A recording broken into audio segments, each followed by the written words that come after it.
Hey guys, this is Joe from Analog Archive, and today's video is going to be my recent finds from the last few weeks, really for the month of September.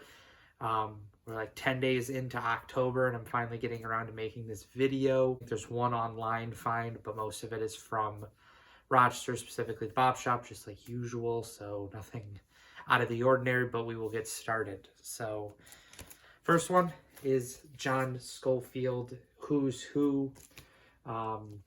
Those that watched my last video saw that I had shown a few of his records that were on, I think, Inner City. I picked up two of his early sessions on Inner City, and this is another one. This one's from 1979 on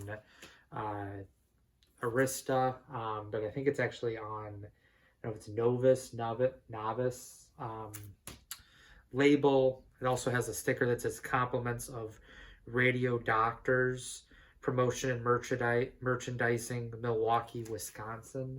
That's actually, unfortunately, it goes over the Arista promo sticker, which is a little unfortunate. So excited to check this one out. I haven't had a chance to listen to this one, but another great early John Scofield record.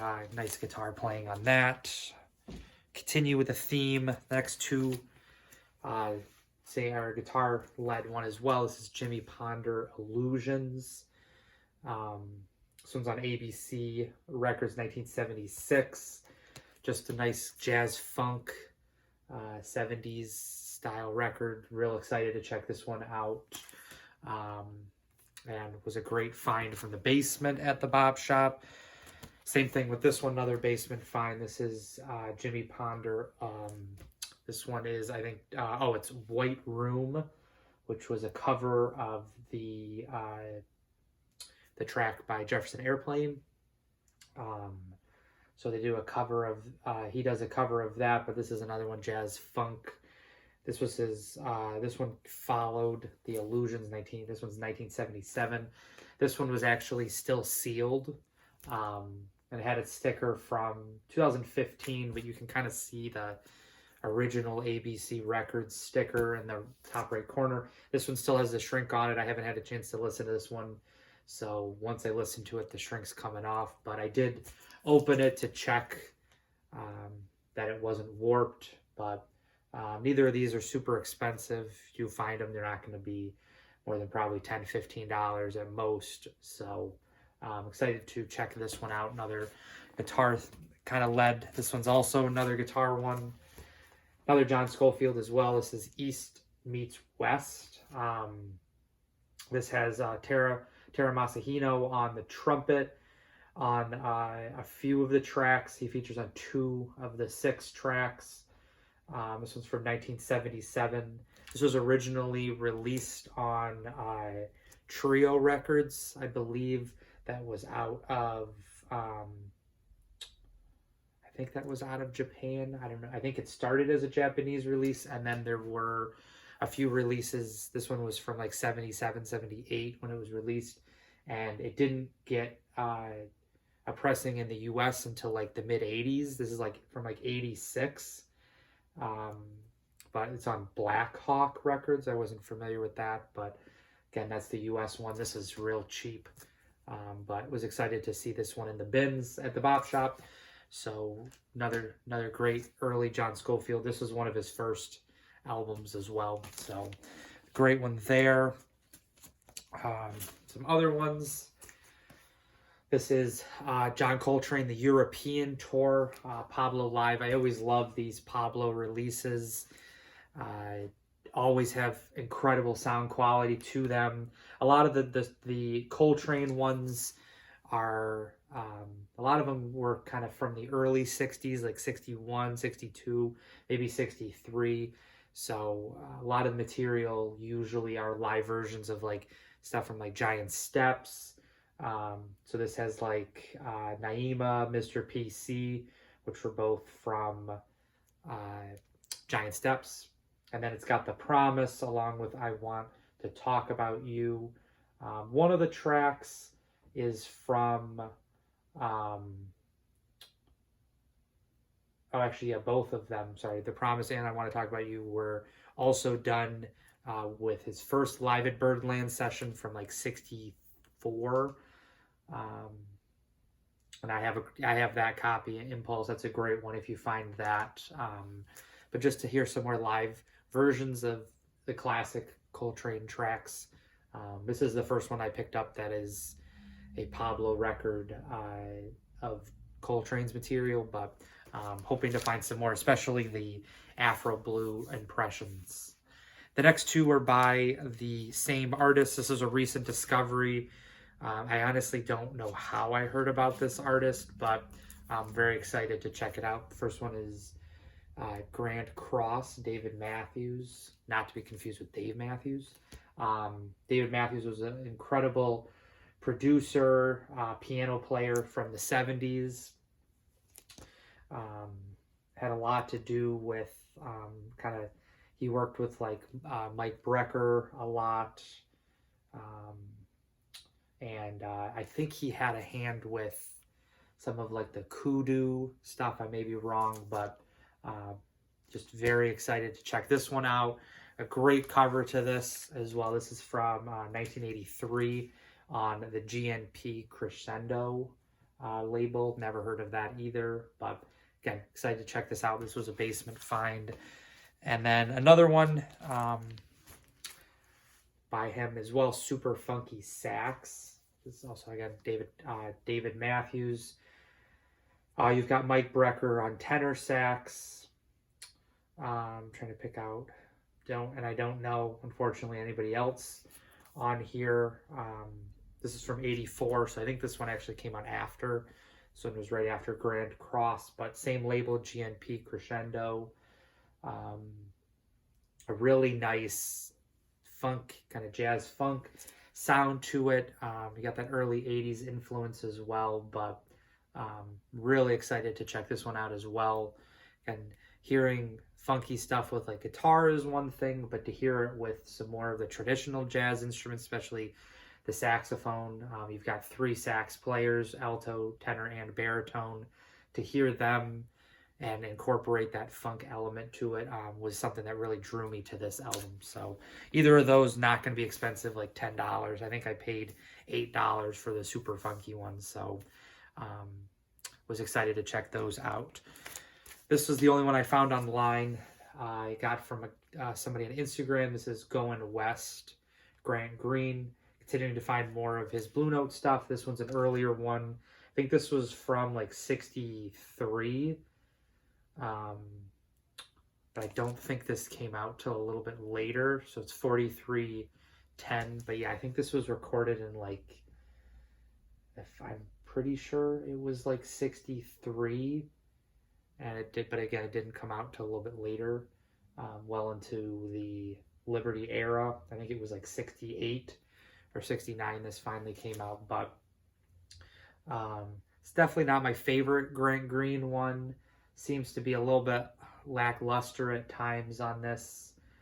Solos are pretty good, but nothing too incredible on this. But someone like me that loves Grant Green, somewhat of a completionist, definitely wanted to pick this up. Wasn't super cheap, but it was a good one, so happy to grab that.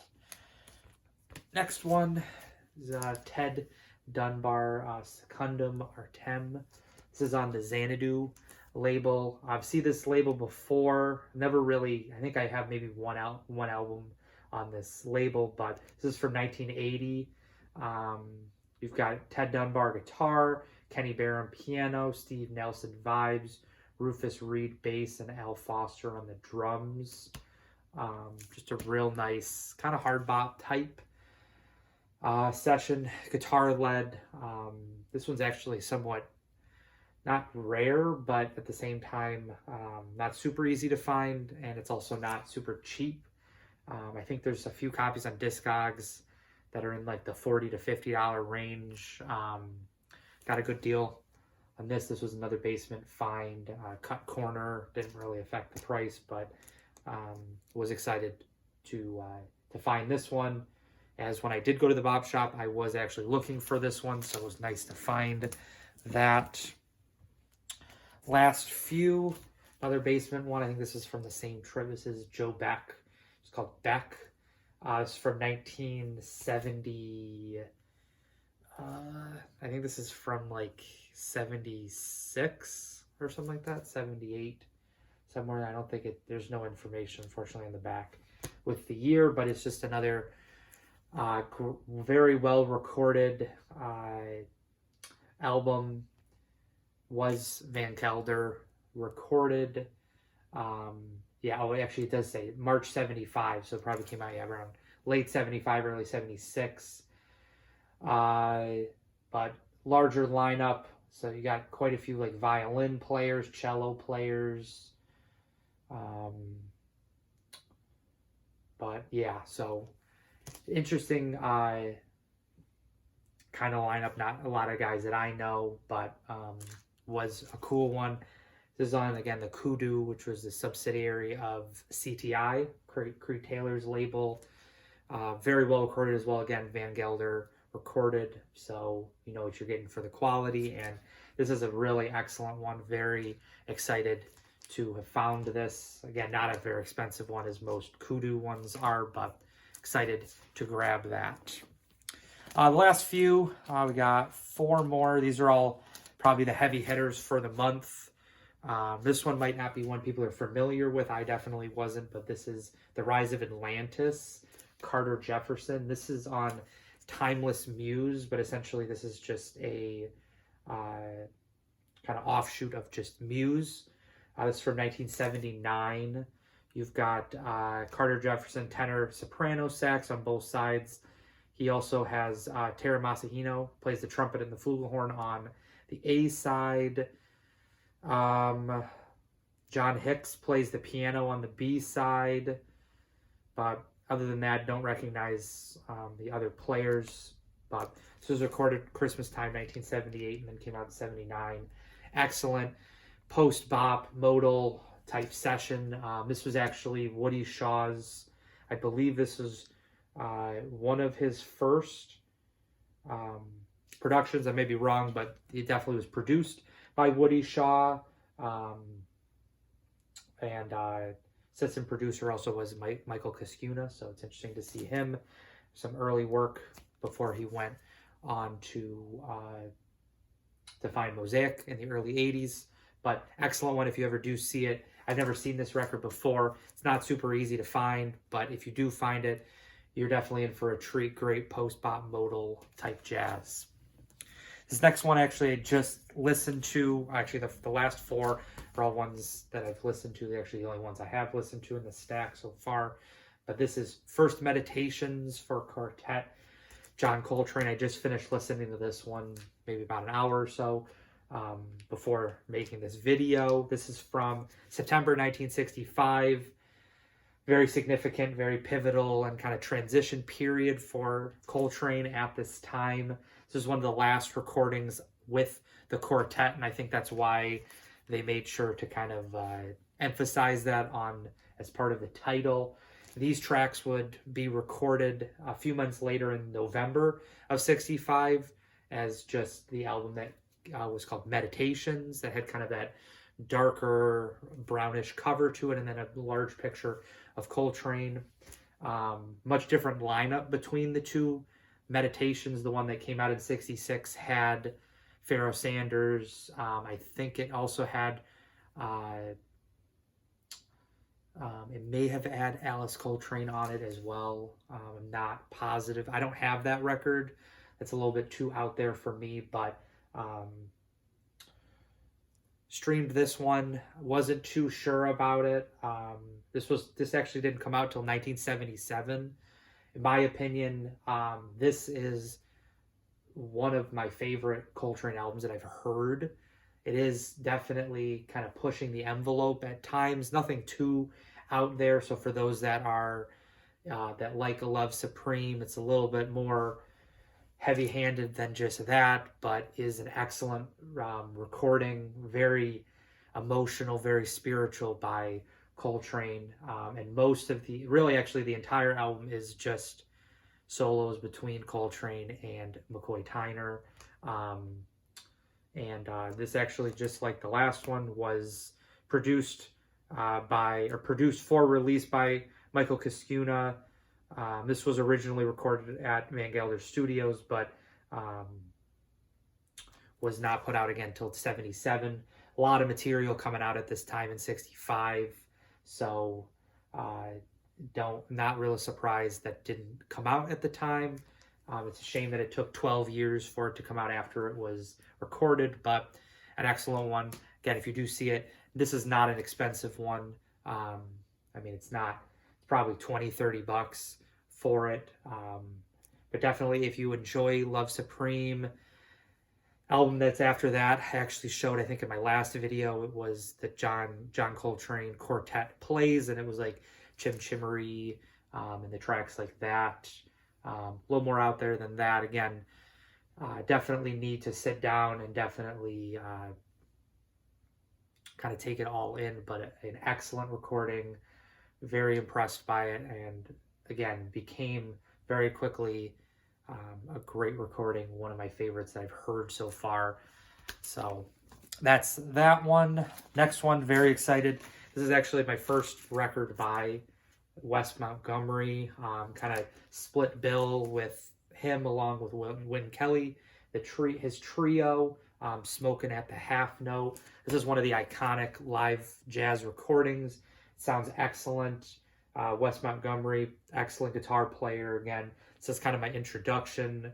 I'm looking to get more into his some of his bigger albums, some of the earlier stuff that he did with like Riverside. I think is really where I'm planning on going after finding this one. But very impressed sound quality on this. I think this had, I don't know if it's going to say in the middle. If this was, yes, this was recorded by Van Gelder. Split between the Half Note session in June 65 and then at his studio Inglewood Cliffs in September of 65. This was actually just a few weeks, so about 3 weeks after the first Meditations that this was recorded, or at least the tracks that were part of this that were in the studio. But excellent one here. Very happy with, again, the sound quality. Tracks are great, a very well recorded live album. So definitely we'll be coming back to that one soon. And then the last one, I was very excited about this one. Again, if you watched my last video, you'll have seen that I picked up a few records that were affiliated with this artist. Actually, one of them was by this artist, and that is Steve Grossman, Some Shapes to Come. This was his first album on PM. This is actually the second record to come out on Gene Perla's PM Jazz label. This is from 74. You've got Steve Grossman, tenor and soprano, sax, Jan Hammer, piano and Moog synthesizer, Gene Perla, electric acoustic bass, and Don Alias on the drums, conga, bongos, and bell. Very nice album. Absolutely energetic, electric playing by Steve Grossman. This is probably one of the best sessions that I've heard with him.